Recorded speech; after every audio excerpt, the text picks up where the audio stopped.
Well, ladies and gentlemen, let's introduce you to the two fighters. We fight 4 by 3-minute rounds. Introducing to you first, standing across in the red corner. He weighed in officially 64.7 kilos.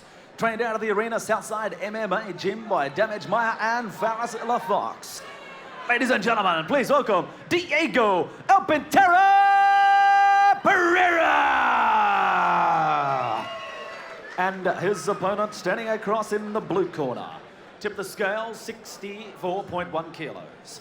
From the Matrix Boxing Gym on the Gold Coast, trained by Stephen G. Please welcome Ryan Lucas. Referee, third man in the middle, Mr. Tony Kettlewell. Let's go, boys. Right, gentlemen, I'll give you instructions in the dressing room. I expect you to obey my commands at all times. Protect yourselves at all times. Have a good fight, touch them up, good luck.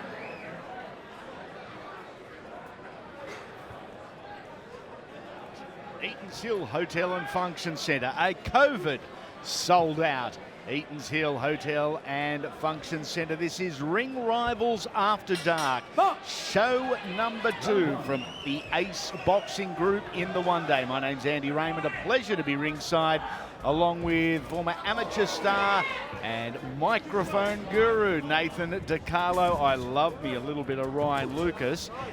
He's up against a young man on debut, but a young man that seems to have that look of confidence in his eyes in the form of Diego Pereira. He definitely does, Andy, and he's got an MMA record to support that. He's had the 10 fights in the MMA arena for the 6 wins and 4 losses. So he's no stranger to the ring anyway, not the boxing ring, but definitely the MMA ring. So it'll be interesting to see how he fares here tonight. It's Pereira in the black trunks in the orthodox stance. Ryan Lucas in the red trunks with the southpaw stance, the left-hander at the moment. Just feeling his way. Reach is certainly in favour of Diego Pereira, and he was able to establish that early. Nice right hand from Pereira. Wait, stop. Holding, hitting, no. Okay. Box. Holding, hitting, no, says Tony Kettlewell. No grappling, no taking to the ground, and no Kimuras. Used to the MMA. And the boys opening up a little bit here at welterweight. We're scheduled for 4 3-minute rounds. The theory suggests you've only got 12 minutes. You've got to make the most of each and every one of them. Oh, it's definitely a sprint, Andy. These are shorter round contests. If you lose a round, well, it's a long way to losing the fight. So you'd be interesting. Lucas here trying to jab to the body and finish to the head, but just missing the mark a little bit. You just got to get a little bit closer to his opponent, creep up that front foot, break down that distance before he throws his shots. Box out there, boys. Box out. Break!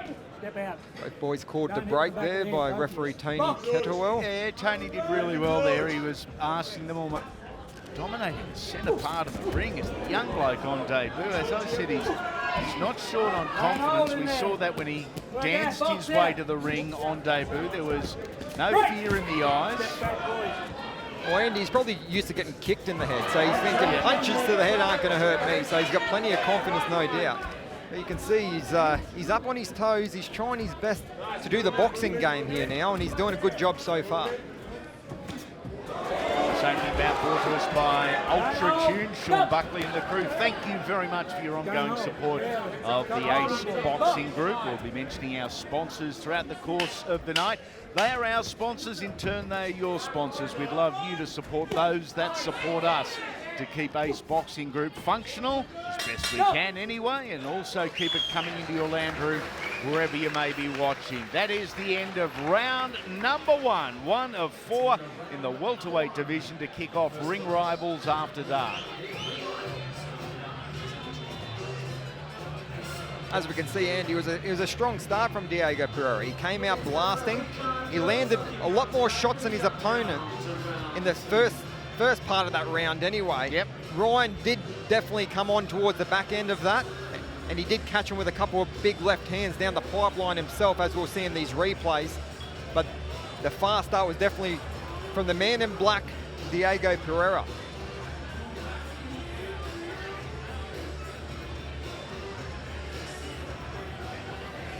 Wonderful attendance here at Eaton's Hill. We had, not personally when I say we had, but we had not long ago cleared all the tables of food and cleaned up the room because there was a show this afternoon, another cracking ace boxing group show, and some genuine contenders for fight of the year, some of our emerging boxers that we desperately wanted to keep busy because of inactivity and COVID.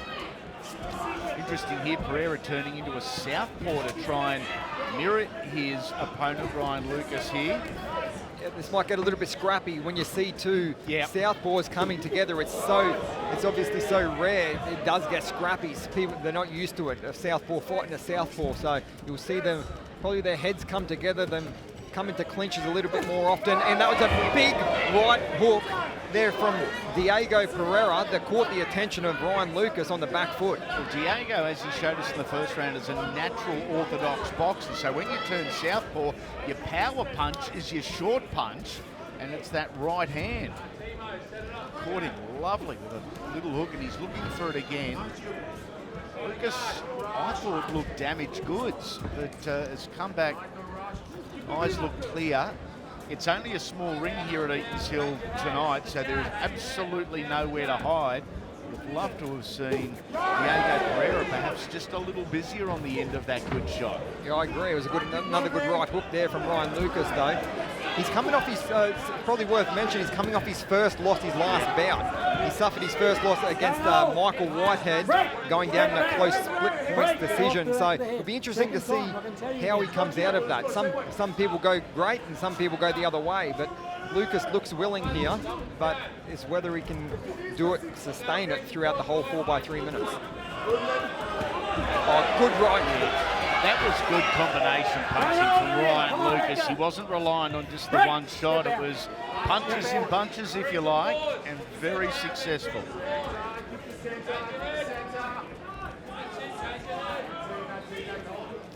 Last 45 seconds of round number 2. It's only a 4-round fight.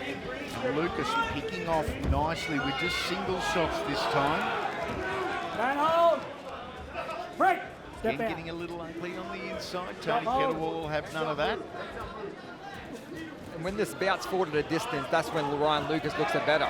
When it's a scrappy affair, Diego likes it in close. He's used to MMA style of fighting. He likes getting close and dirty with his fighter. But Ryan Lucas, you can see, he is the superior boxer. And when he starts with that jab and finishes with his big power left hand, that's when he looks his best. Yeah, just like that there. Last couple of seconds of the round. Lucas on the front foot very quickly turns and goes into retreat mode, into defensive mode. Geez, another round where it is the momentum shifts have been absolutely amazing. They're fighting in turns here, Andy Raymond. Your go, my go. That was crazy. Yeah. Oh, Dad and Uncle always used to tell you as a kid, you never fight a bloke that punches out of turn. these two are still adhering to that theory.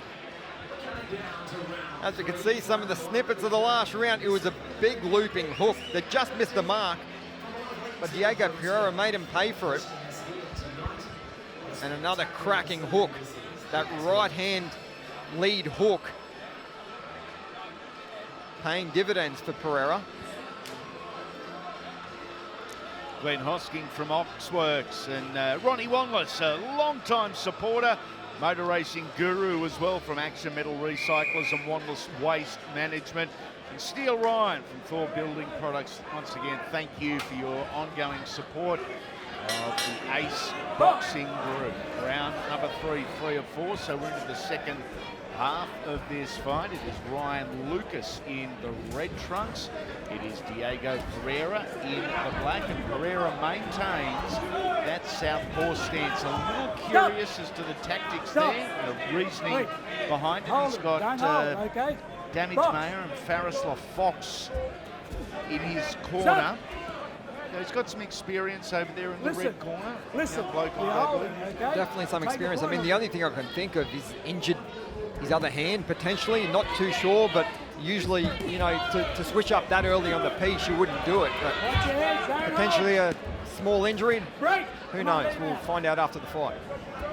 As a result, okay, have a look at this. When he's changing stance is Diego Pereira. When he ends up in the middle of an exchange. He is completely flat-footed, and his torso is front on to Ryan Lucas. So there's no opportunity to roll shoulders or anything to try and defensively avoid punches. And that's the difference between an MMA fighter and a boxer. Obviously, an MMA boxer is usually a lot more upright in their stance, whereas a boxer, you need to keep low, you need to stay low, you need to generate that power from your hips. But right now, he's still very upright for me, Diego Pereira. Yep, and he's been deducted a point there for holding. Get off the back of the head. Stop! Yeah, this is starting to get scrappy here. Too many clinches, too many holds by both boys. Is Pereira really doing the majority of it, but as you can see, Ryan Lucas trying to fight out. And that's what he's going to do. He's going to lead with that jab, but he's got to throw more than one jab, Andy. When you throw one jab, that can be countered. When you throw a double, you force your opponent backwards, so it's hard to throw the counter when you're going backwards. And it seems Diego's hand-eye is quick enough that the first jab he's able to avoid relatively easily.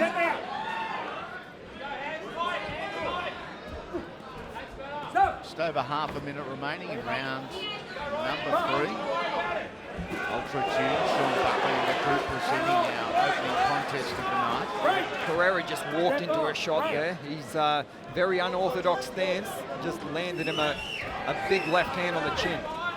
He is swapping from southpaw to orthodox, back again, and often ending up in no man's land. On his heels, square on. Good shot there, good left hand from Ryan Lucas. Didn't get every bit of purchase that he would have liked on the punch, but got enough to make it count. Finding the pace a little tough here, I think you'll find Diego Pereira. Out of answers in close. Yeah, probably used to the breaks in MMA. Obviously, you're fighting in patches in MMA, but this 4-round contest in boxing, it's a sprint, as we said earlier on in the piece, and there's nowhere to hide.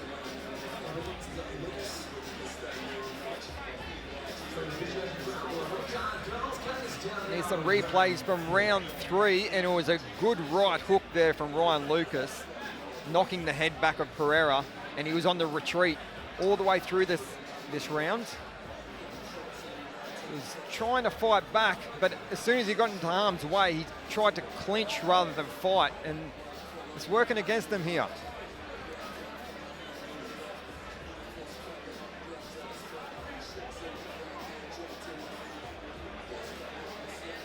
Already had the one deduction of point as well. Yeah, that makes it mathematically near on impossible for young Diego Pereira to come away with a victory here.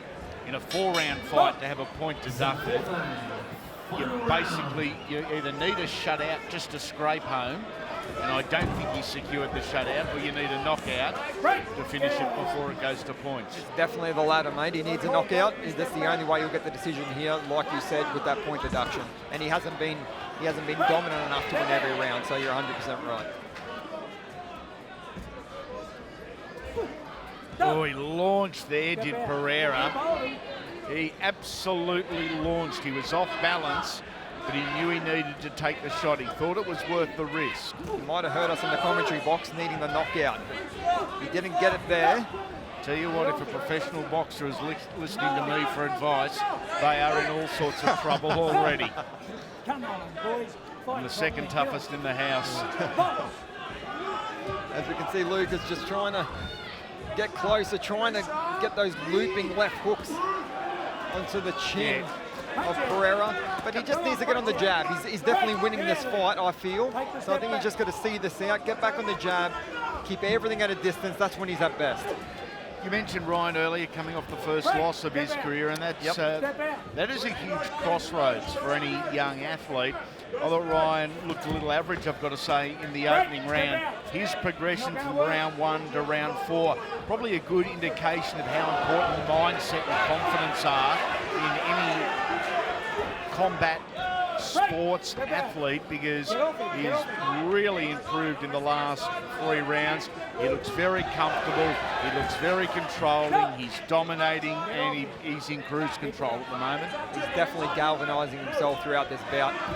Every round, like he said, he's getting stronger and stronger.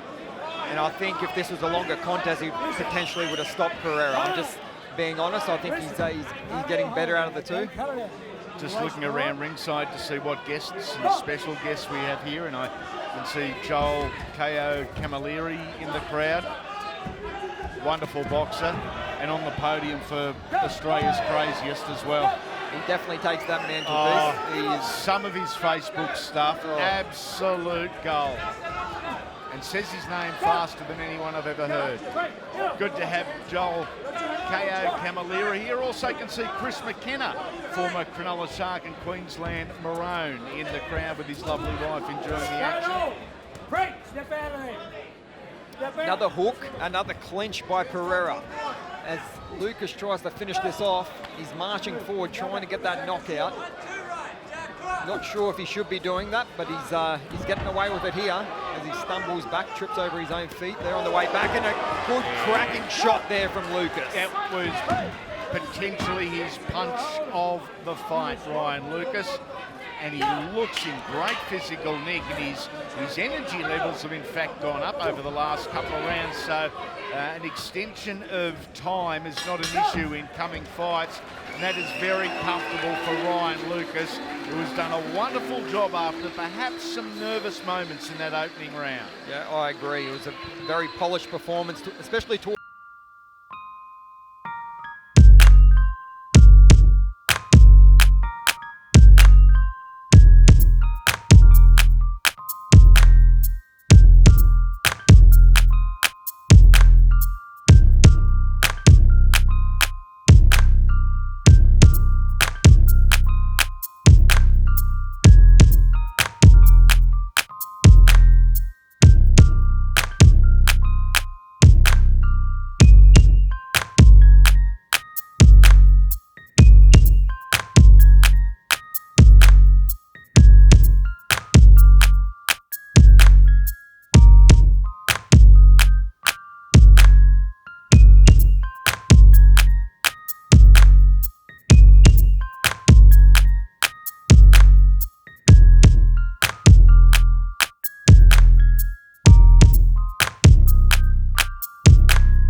Raymond. Ladies and gentlemen, put your hands together for your two fighters' first fight of the evening's in the books.